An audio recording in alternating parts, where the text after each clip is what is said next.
Hello everyone, and a very warm welcome to this Methods Primer on Comparative Case Study Design.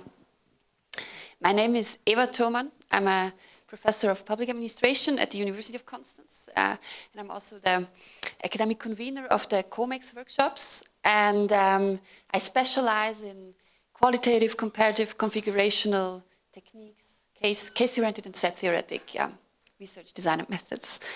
And it's so nice to see your faces here today. We have 60 minutes.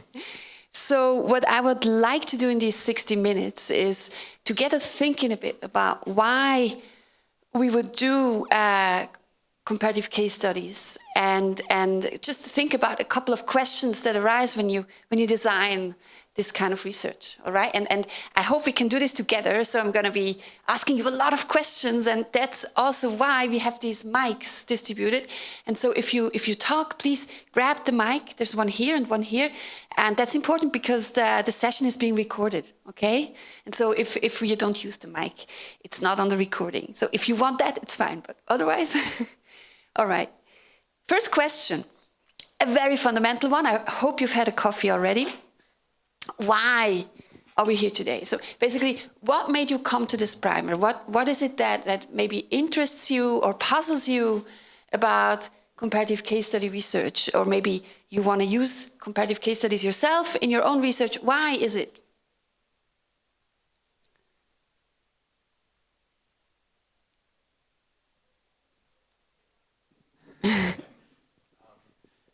I'm here because I'm using comparative case studies, but I've never had any formal introduction to them. It's more just about readings and a general interest in comparative research designs. And why? Why do you have this interest? What is it that you find interesting about it? I think basically it's understanding similarities and differences across cases. Why do we see some aspects that are shared and why not others, and how do we explain those divergences or deviances? I think that's the most interesting when you specifically when you look at a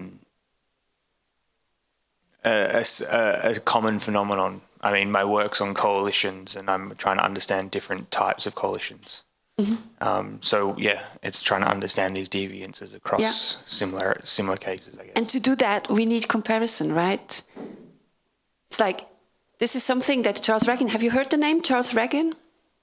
So he has written a book called The Comparative Method, which has been very influential.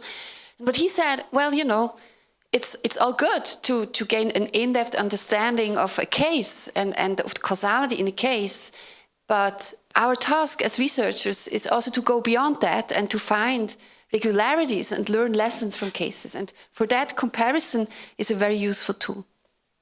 Any other thoughts? Why are you here today? And why, if we want to compare, why don't we do regression? Why does it have to be case studies, for instance? In some cases. Just grab it. I would guess all of the little details that you're not including in your regression model. You learn about all of those when you do an in-depth case study. Right, the depth. So we want breadth, but we also want depth. We want to understand the particularities of cases. We want to understand them as particularistic, contextualized, unique instances of a phenomenon. And while we want to find regularities, we also want to do justice to these idiosyncrasies of cases, right? Okay, thank you so much. Now, basically, John Gehring has put this in very good words. I think whenever you design research, you face a trade-off between depth and breadth, between knowing more about less or knowing less about more. But you cannot really have both at the same time. So if we had, like, let's say we had a matrix, a spectrum of breadth here on the x-axis, right? And depth here on the y-axis. So let's say breadth is the number of cases that we can analyze in our research from one to very large. And on the other hand, we have depth. So we have the complexity of explanation and description, and the accuracy to capture a single case, which again can be low or very high. Then, and this is an oversimplification of what's really going on in empirical social research, but it's like a map, let's say. We can distinguish some research that is basically, for example, very low in depth, so just focusing maybe on one or two dimensions of a case, like classifications or typologies, or research that goes very much in depth but stays at the level of a single case. And then we have, very roughly speaking, too roughly probably, the field of quantitative statistical methods which prioritizes breadth over depth. So we want to analyze larger numbers of cases that are representative of an underlying population. So, oh, good morning. Wow, okay. Wow. So we want to find robust patterns that are as generalizable as possible, but that usually goes at the cost of focusing on a relatively simple model, focusing on the effects of maybe one or two or three variables at a time. And then we have, I mentioned it earlier, Ragin's comparative method, which is somewhere in between. So the ambition is to achieve a modest level of breadth through comparison of cases, while at the same time also doing justice to the complexities of these cases and also achieving a reasonable level of depth. And that's where we are with comparative case study research. And we also have this method, you may have heard of it, QCA, which leans a bit more to the breadth, in the sense that it allows you to compare 10 cases, 20 cases, 30 cases, whereas classical comparative case study research would usually maybe compare maximum, 8 or 10 cases. But I think it's strongest when you have like 4 or 6 cases, or maybe even only 2, do these more modest comparisons. So this is where we are today, right? And I think most of you, if you have an interest in this primer, that's where you situate yourself, roughly. Okay, so what we've also touched upon in this brainstorm is that we have a goal that goes beyond just describing what happens in a case. We want to learn a lesson about the world, broadly speaking, and that's what we call inferences. And I think that's a shared goal that we have, whether we're interpretivists or whether we're positivists or whether we're critical realists. In some way, we want to draw inferences. So these inferences can be descriptive, how are things happening, or they can be causal, so trying to explain why something happens, analyze relations between causes and effects, for instance. And this is where research design comes in.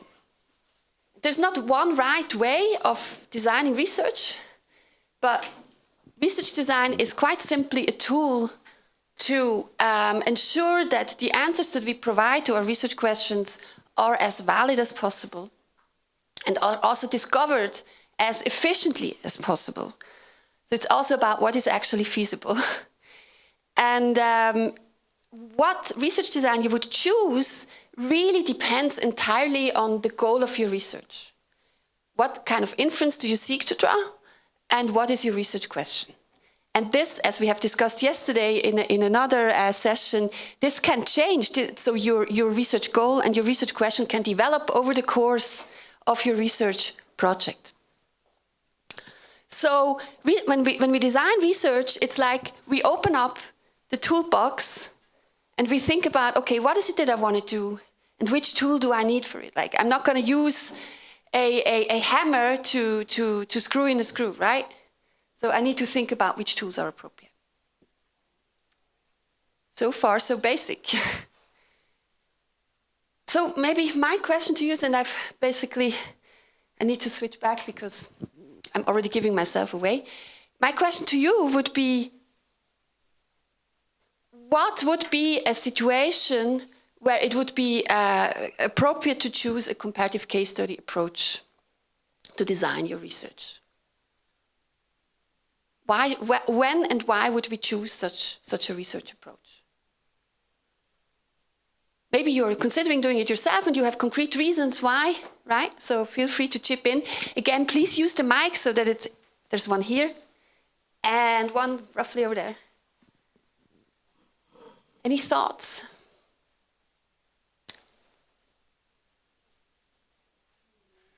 Yeah? Where is the mic? Sorry. Could you please pass on the mic to the lady? Maybe it will be to understand differences between cases, why in one cases it's working, something is working, and one in other cases is not working. Yeah, sure.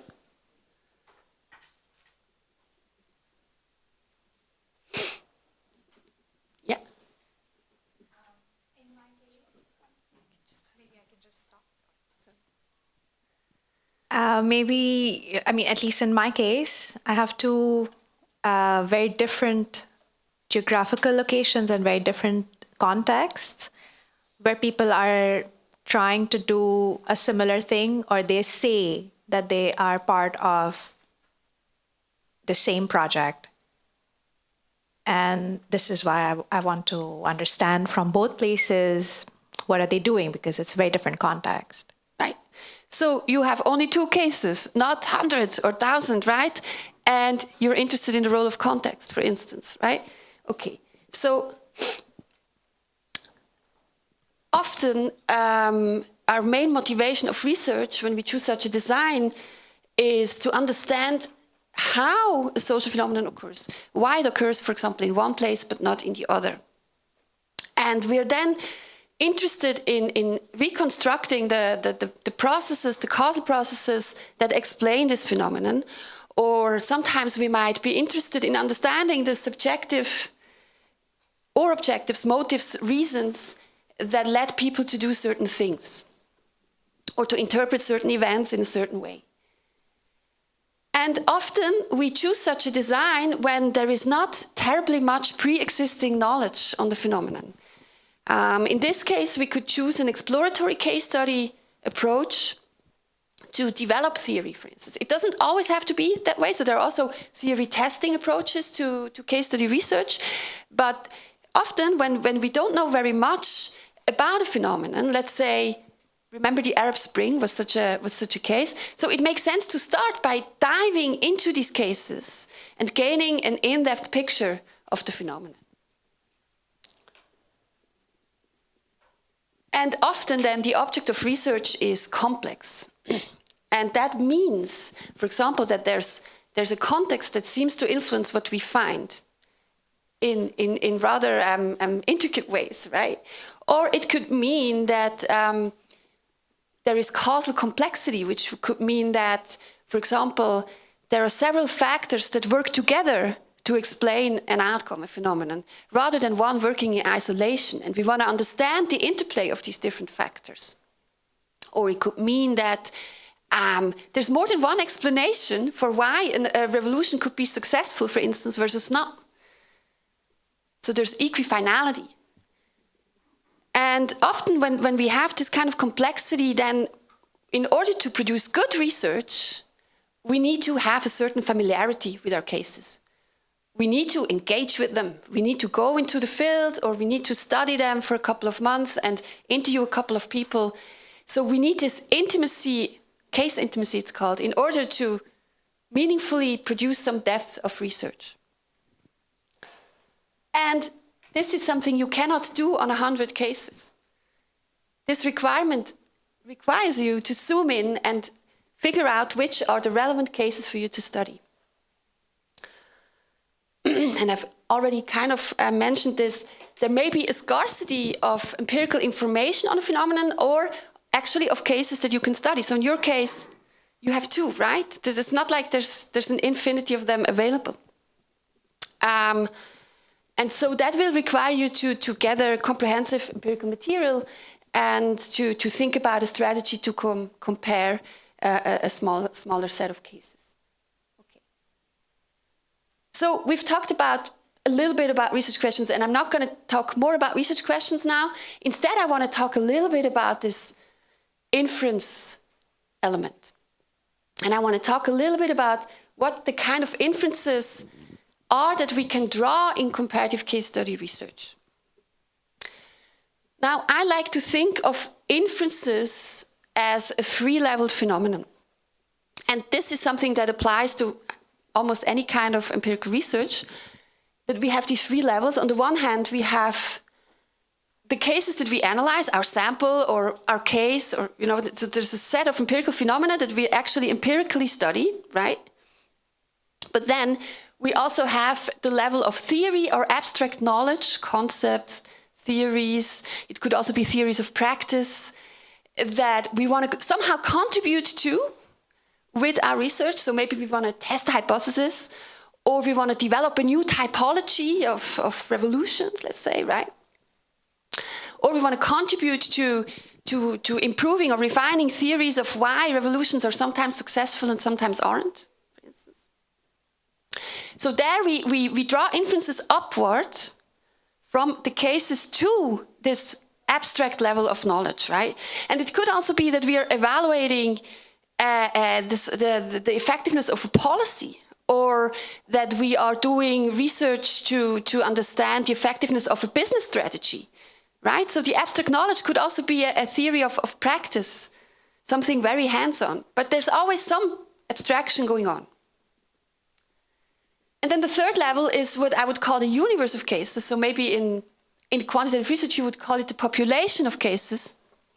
And that too, it always exists. So if I study 2 cases of the Arab Spring, then in one way or another, I'm also assuming that there have been other instances of revolutions throughout time and space that could be analyzed to, for example, ask why is a revolution sometimes successful and sometimes not, right? Okay, and so drawing inferences is not just about generalizing from a set of cases to a universe of cases, so basically generalization. It's also about drawing inferences upward toward theory and abstract knowledge. This has also been called analytic generalization, for instance. And it can, in both directions, it can happen in different ways. And so when we do comparative case study research, when we study our cases, we want to describe or explain them, as I've mentioned, there's often a focus on causal complexity, on causal processes. So we want to understand how different factors work together over time to produce a result.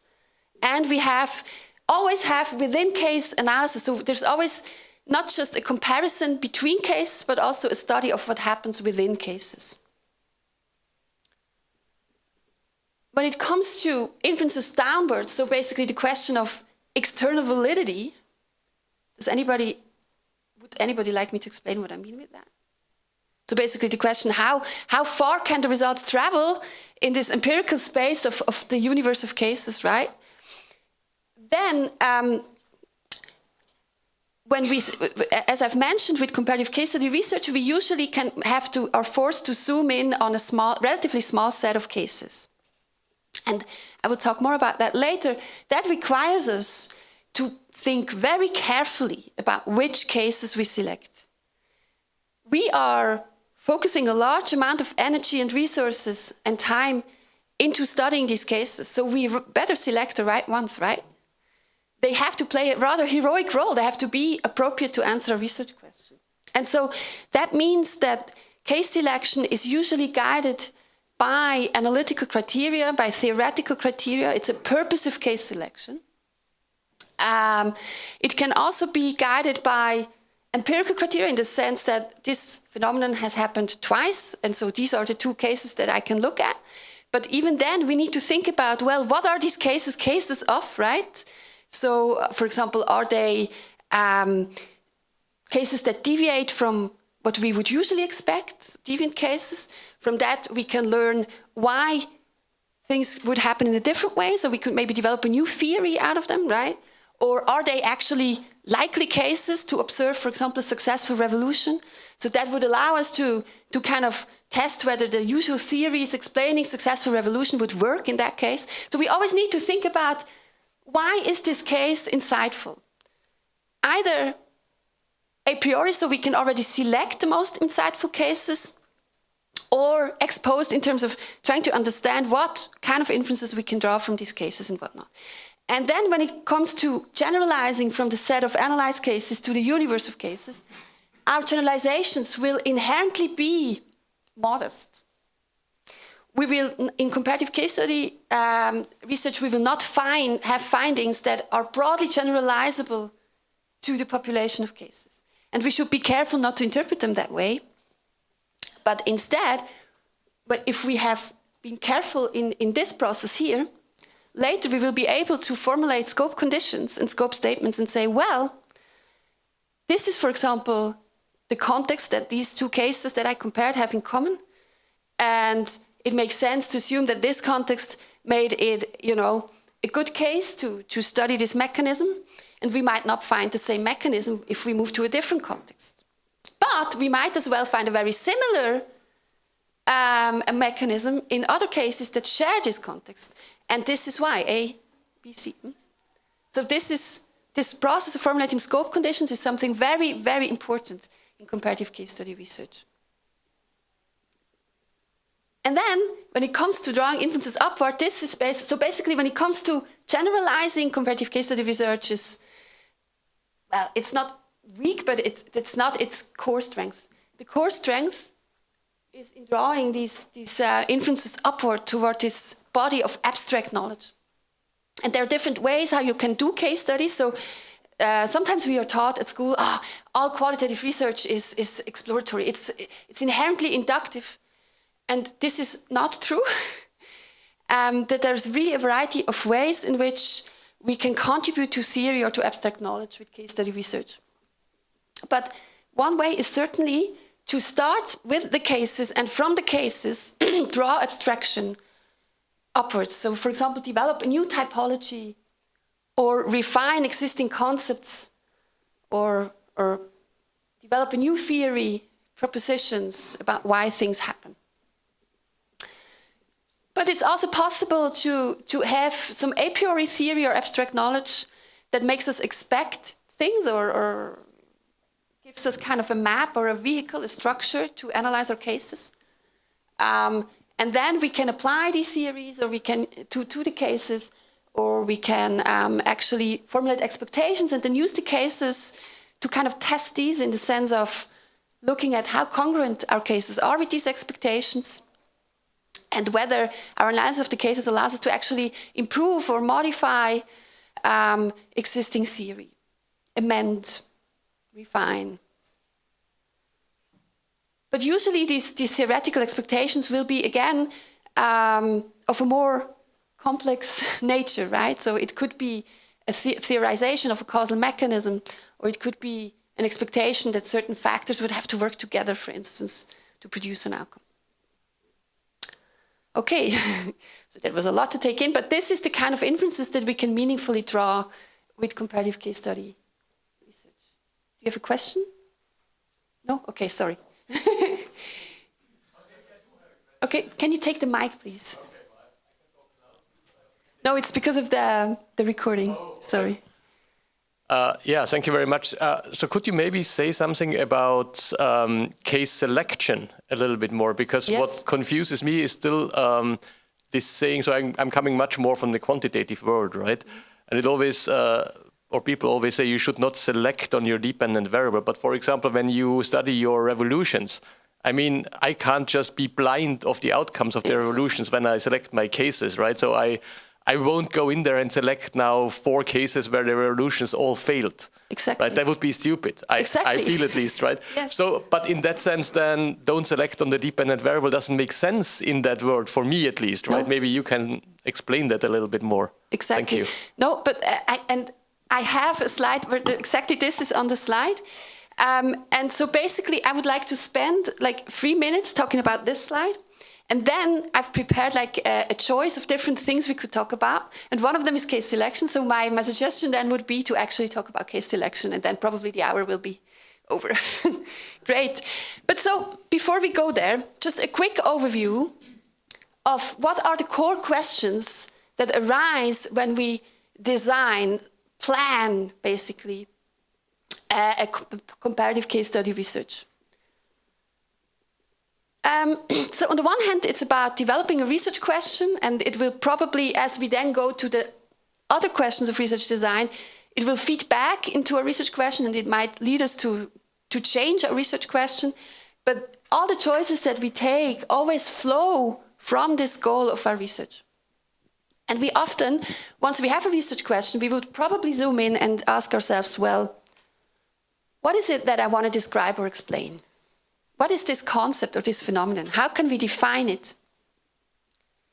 And so there's all this literature about, structuring concepts, what is not my concept, like where does it begin, where does it end, and so on. So this is something that we would talk about in a comparative case study design course. So we would start by trying to conceptualize this. And then once we've done that, also, how can we explain it? So do I have some sort of, for example, theoretical model that would guide my analysis? So I would, review the literature and come up. I mean, this is something that we do in any research, basically, right? And we also obviously do it in comparative case study research. If we do very inductive research, so we have very little prior knowledge, this part might be shorter, and then this might also come up at the end of the research project process. And once we've clarified, okay, for example, what is a successful revolution, right? So first of all, what is a revolution? When is it successful? When is it not successful? And what could be important factors influencing the success of revolution? Then I can move to the next step and ask myself, okay, so now that I know what the phenomenon is, how do I see it when it's there? What is a case of this? And what is not a case of this? So defining cases. So for example, was the fact that I did not drink a coffee but instead a tea this morning a revolution? Probably not, because I've thought about what constitutes a revolution. Even if it was a revolution for myself, you probably need, by the way, it's not true, I didn't drink a tea. I drank 2 coffee. But just to say, so basically we need to have these definitions in order to do the casing and basically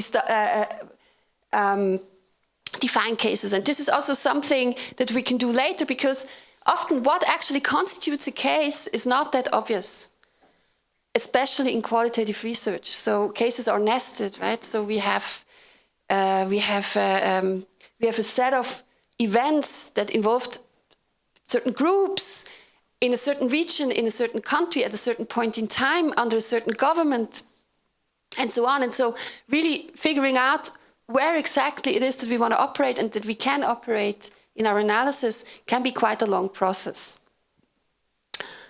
And once we've defined what a case is, we can also talk about which cases we want to select for our analysis. And these two processes are very much intertwined, so sometimes they cannot really be meaningfully separated from each other. But it will allow us to say, okay, which cases are then relevant for answering my question, right? And which ones aren't. And this is what you just mentioned. So for example, if I want to understand why revolutions sometimes, why in the Arab Spring some of these revolutions have succeeded and others have failed, I might need to make sure that I have a case of success and a case of failure in there, right? So I can understand what made the difference between them. And often when people think about comparative case study design, I think they reduce it very much to questions of case selection. But I actually think that's just one of many questions that arise. So I only dedicate 1 of 5 days of my comparative case study design course actually to this question, because I also believe that we can only answer this question if we've thought about all the others. And in this process, we will also talk about comparison. What is the logic? Why do I want to compare? So in this case, for example, I would compare in order to find out what made the difference. But sometimes you compare cases to find out what they have in common that enabled something, and so on. So there can be different goals of comparison. And I think only after we've really engaged a lot with this question, it also makes sense to think about, actually I need to revise myself, while we think about these questions, we also have to keep in mind the question of tool selection. So for example, first of all, what kind of evidence do I need to answer this question? Let's say if I talk about the successive revolution and what explains it, who do I need to talk to? Right? Or what kind of materials do I need to study? Right? Do I have to also look at social media? Does it make sense for me to talk to people who were in government, but also to people who were in the social movements that participated in the revolution and so on? And once I know that, what kind of evidence do I need? And how can I get access to it? How can I collect it? And then how can I analyze it afterwards to answer my research question? So the methods or tools of data collection and analysis. Now, often, this is not a question that we answer at the end. So that's why I had to revise myself. But it's actually something that already flows from the beginning. For example, there are practical constraints in what is possible. There is limited resources. You know, money plays a role when you do research, for instance, or staff, and so on. So the question, what you can do, what you're able to do empirically will also influence, for example, how you define your cases and where you choose to zoom in as a unit of observation and analysis, right? Okay. And so the reason why I have all these arrows here is because these phases interact with each other. It's not a linear process. And again, so in qualitative research generally, you don't have this top-down logic where it is, you have to start with your theory and your theoretical expectations, and then it's a sin to change it afterwards based on your empirical research design. It's not the case. These different phases can inform each other, and they will inform each other. Okay. So, as I said, I have compared slides about casing, case selection, and comparison. And so, would it be okay if I talk a bit about case selection? And then if we still have time, we can also touch upon other things. Cool. So,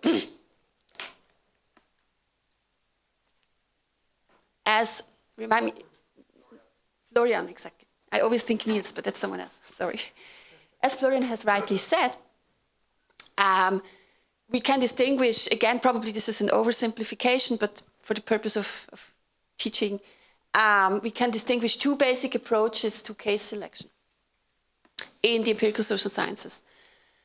And they differ largely in their inferential goal.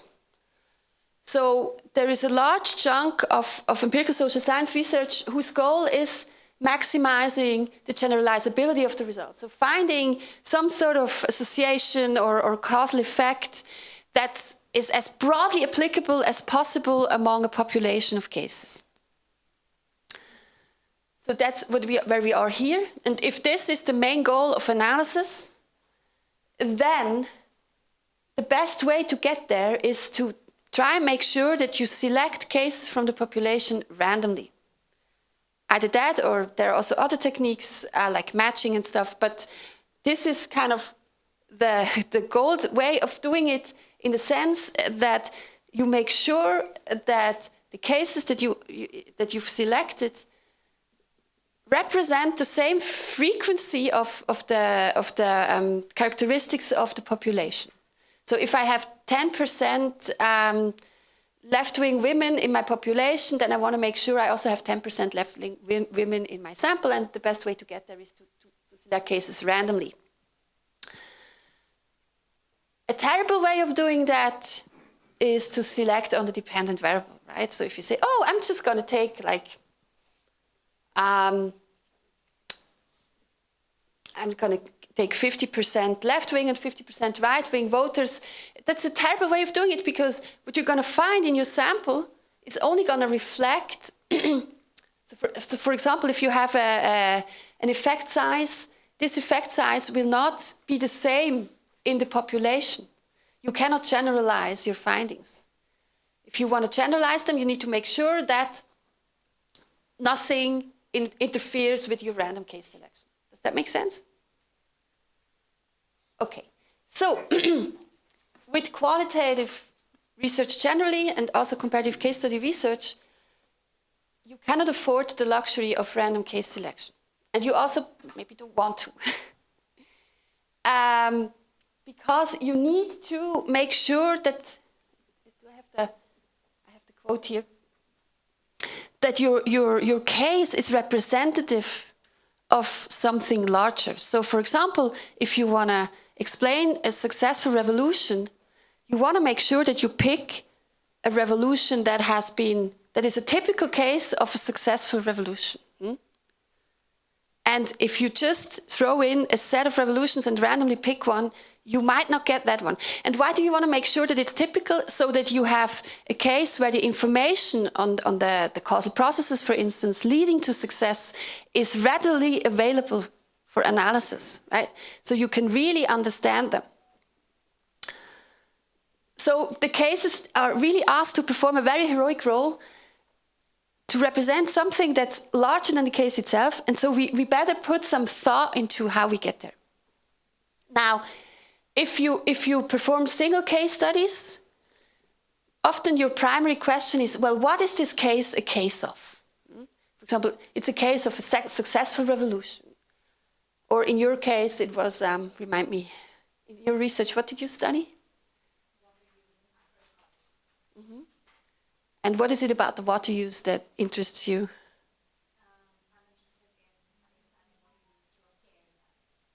Water use? Okay, water use through... How do people care for water use in agriculture? In agriculture, exactly. So you may want to think of, well, is this what kind of water use is this a case of, right? And does it enable me to study care? Like, are humans involved, or is it just, I don't know, done with machines? I'm improvising here, so right? And so you may want to choose a case that allows you to study these mechanisms of care. And that actually often means that you do select on dependent variable, as we've discussed, right? And that's okay because you're not looking to identify a causal effect size, right? So it's not about finding an association or a pattern that would be of the same size as in the population. Instead, it's about analyzing processes that led to certain events occurring. And then it's okay to start with the event and then work your way backward. It does not free you from thinking about scope, right? So you need to think about, well, what is it a case of? And so how generalizable is this, right? So when you do comparative case study research, you also have to think about what the cases are cases of. But in addition to that, you need to think about two fundamental questions. One of them has to do with the logic of comparison. What is the goal of comparison? Do you want to explain similarities between cases? So, for example, what are the mechanisms of care for water use in agriculture that we find across developing countries? Again, I'm improvising. Or is my main goal to explain differences? So why was one revolution successful and the other wasn't? And this, on the one hand, has to do with how we select on dependent variables, so we can distinguish the method of difference, where you compare cases with different outcomes, from the method of agreement, where you compare cases with similar outcomes. And you can do that with pairwise comparison, so when you compare two cases, but the same logic applies also if you have more cases. If you already know what the outcome was in these cases, sometimes you don't know. In this case, you can't do that, right? And the other big question is how to deal with context. And I do hope I have time, 5 minutes, to talk with you about context, because context is very, very important in all of social sciences, and especially for comparative case study research. And again, there are two basic approaches to this. One of them is to try and compare a set of cases that share similar contexts. So what context is depends on your research question. what the analytically relevant context is. But the logic there is to basically, through your case selection, make sure that the context will not be influencing too much what you find. So they're similar on that, so we can zoom in on what's happening within cases in terms of causal processes and so on. That is the method, the most similar systems design. Or you can compare cases that have very different contexts. It's the most different system design. And there the main goal is to identify, for example, mechanisms or patterns that are robust even across very different cases. Right? And so these are things that we will talk about in a course on comparative case study design. Yes, please. Can you take the mic? Did you say either explaining similarities or explaining differences? You want to make a choice between that, or you think you could do both? No, you can do both. In the same analysis. So maybe it's clear. Let me go to the next slide and then get back to your question, because it might be clear afterwards. And you always somehow do both, but often you have priority on one of the other. And that will influence how you design your research. But anyway, so the reason why we choose these techniques is because our main goal of inference is not statistical generalizations, but to learn from our cases, the observations in our cases, upwards mainly, toward a broader set of abstract concepts, mechanisms, theories, or theories of practice. Am I making sense? Does it more or less answer your question, Florian? Good. So I'm going to skip this slide. No, actually, yes. So I've mentioned these two basic strategies. And so again, so this is about the question, how do we compare? This is not about the question, what are my cases a case of, which is far more complex and which we don't really have time to cover today. But just in terms of logics of comparison, we have these two basic strategies that I mentioned. So do we compare cases with similar outcomes? So that's the method of agreement. Or with similar, different outcomes, that's the method of difference. And in terms of context, do they share similar contexts, or do the cases have very different contexts? And we can combine these, right? And I think this is important. This is a distinction that I took from a very nice chapter by David Levy-Fort. Sometimes when people discuss or even teach things like the method of difference and agreement, they confuse the two. They say, well, the most similar system is the same thing as the method of difference. It's not. And we can combine these strategies. So for example, what you find very often is indeed that you have most similar systems, so cases that share similar contexts, that are broadly comparable in terms of context. And then we try to explain why the cases differ in their outcomes. And so here we would try to deal and understand the differences that occur in very similar cases, right? And that allows us to zoom in on what varies in terms of causal mechanisms or causal factors, conditions working together. But we could also combine, analyze cases with different outcomes that also have very different contexts. And here it's really about finding these patterns that are very robust associations that make the difference between the occurrence or non-occurrence of the outcome, even in very different cases.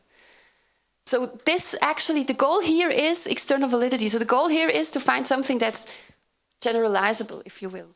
And that's also why you don't find it that often in comparative case study design, this kind of design. If you compare cases that share similar outcomes, so for example, you look at cases of successful revolutions and you want to understand what they have in common, right? You can do that in cases that have very similar contexts. So you want to deal with similarities in similar cases. And so you just single out whatever varies. Just talking about the logic of comparison here. That's quite rare. It's not that interesting maybe, whereas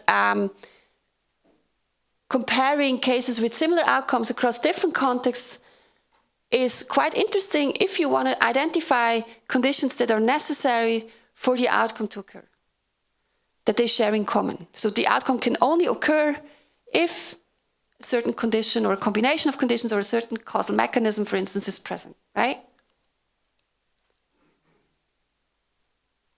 Again, so this is not about within case analysis. This is about the logic of comparing the cases, right?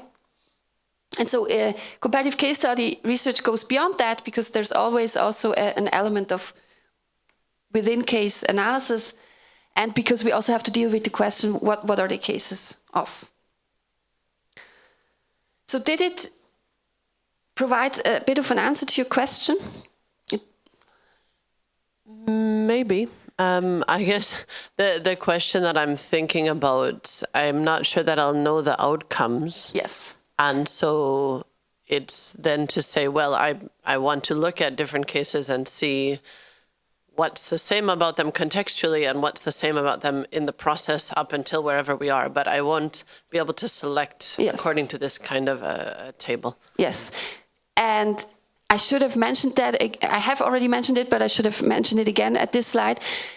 That can absolutely happen. And in this case, you will not be able to use this here as a case selection strategy.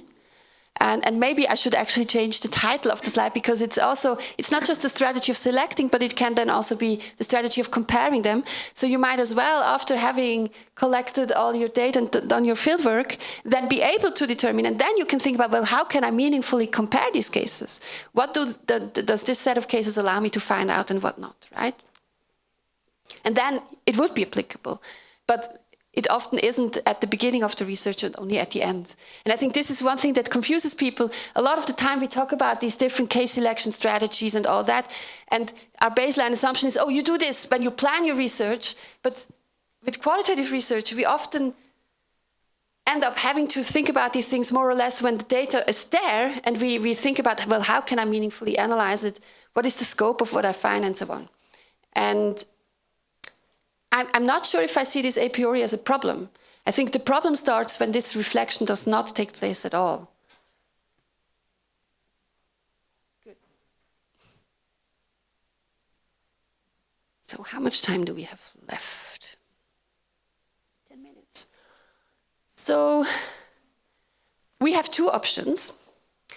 One of them is to talk a little bit about context and the role of context for case study research. The other one is to talk about casing and how we can define the relevant unit of analysis. So who would like to talk about context? Raise your hands. Who would like to talk about casing?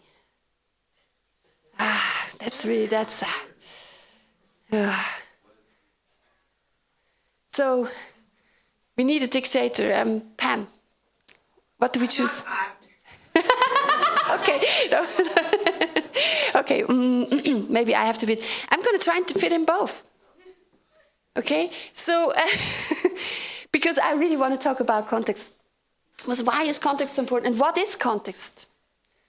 So I'm pretty sure most of you are somehow social science researchers, and you have been talking about context all your career. But has anybody ever provided you with a definition of what context is?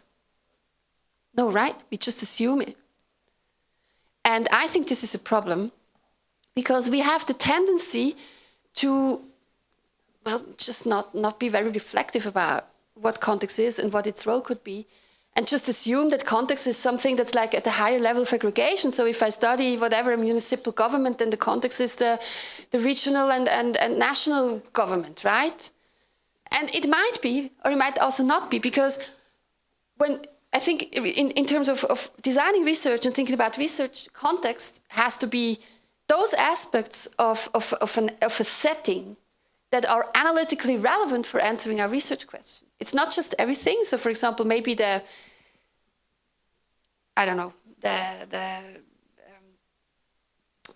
the BIP is not that important in depending on what my research question is. It really depends on what is analytically relevant, and so it's those aspects of a setting, and they could be analytical features, right? Like what kind of government do we see? Or it could be temporal. So what is the period in time that we're looking at this? It could be spatial. So what is the region? Or institutional? Are we at what level of government are we operating, for instance? So it's the analytically relevant aspects of the setting where in this setting we observe some sort of relationship. It could be a causal mechanism, or it could be a relation between different variables, or it could be a certain interpretation of people or motivations of people. So it really depends on what kind of research you do. But the context is those temporal or analytical or spatial or institutional aspects of this setting that matter for this pattern or mechanism or association to be able to occur. So it allows for this relation to take place. And so, okay, so this is the beginning. Does it make sense to you? Good. But then the next question is, but how does it do that? And I think we don't, depending on what kind of research we do, I mean, for example, critical realism thinks about this a lot, right? But other sorts of research maybe don't. But I really like the book by Gary Gertz. It's a bit older. In 1994 about context. He talks about international politics, but he argues that there are at least 3 ways in which context can influence what we find at the level of cases. The most basic one is that context is just another cause. Like, let's say if we study the ways in which presidential candidates mobilize voters, we are seeing this right now in the US, then what kind of electoral system we observe, whether it's a presidential or not, and so on, will influence which strategies they choose, right? So, for example,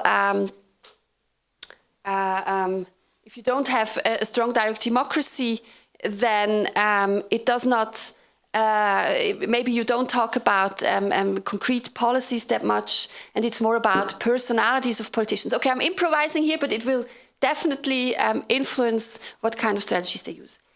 But sometimes context acts as a barrier. So it makes something possible or impossible to occur.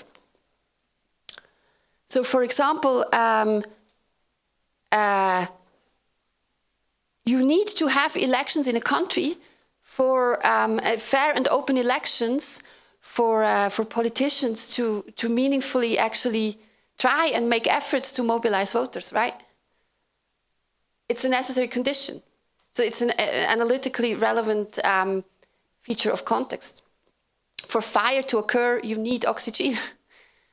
And so you often find that context can be a barrier for some causal mechanisms to occur or not. And then the third way and more subtle way in which context can influence what we find is when it changes meaning. And this is something I find really interesting. For example, in some cultures, nodding your head means yes, but in others it actually means no. And I think, especially in the social sciences, this is really relevant. So, for example, I've studied organ donation and policies to improve organ donor rates, and we've compared Switzerland and Spain. And Spain is a very interesting case because it's very successful. It's got the highest organ donor rates in Europe, at least. And we went to the hospitals and asked them what they do. And one of the things that they do is that they do what they call reapproach. So let's say if a patient has been diagnosed with brain death, then the hospital staff would approach the relatives and ask them if they consent to donating the organ. And the relatives, they've just heard about the death of their beloved one, and they will say no, right? Then they will wait for an hour and they will go back and talk to them again. And maybe do this 2 or 3 times and explain to them, look, we could save another life, blah, blah, blah. And this is very successful. So oftentimes the relatives change their opinion over time. And when we talked to the Swiss hospitals and to the professionals there, they said, you could never, ever possibly do this in Switzerland, because culturally this would be perceived as so incredibly intrusive, and it would produce a big scandal. So we would basically be in the newspapers as the vultures trying to grab the organs of the dead ones. And so it's a nice example of how the cultural context can change the meaning of the same intervention, right? And produce totally different effects. Am I making sense? And so when we're saying about similar and different contexts, most similar, most different systems design, I think we can reflect about which role context could have, right? When we talk about similarity or difference there. And it also affects our reflections about scope. So how would context affect what we find here, right? Now, actually, I think I need to stop, so I'm sorry if I didn't do the casing, but I do want to quickly say that there is a very old book, again by Charles Regan. It's not as old as I, but still relatively old, about casing. And it actually formulates a protocol for defining cases, which I find really useful. And so there's a set of questions that you can apply to your own research setting that can prove hugely helpful. And if you attend my comparative case study research course, this is something we're going to do with your own research projects. Okay? Feel free to take a picture if you want.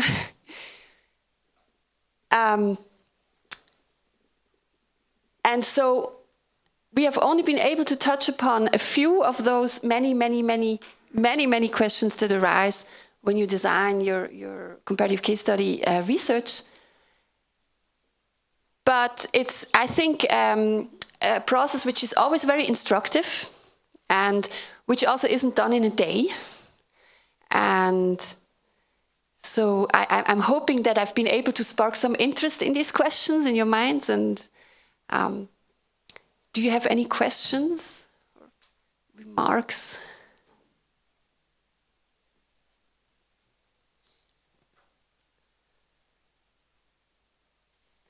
Thank you so much for coming and listening, and I wish you a very inspiring and pleasant conference. Thank you.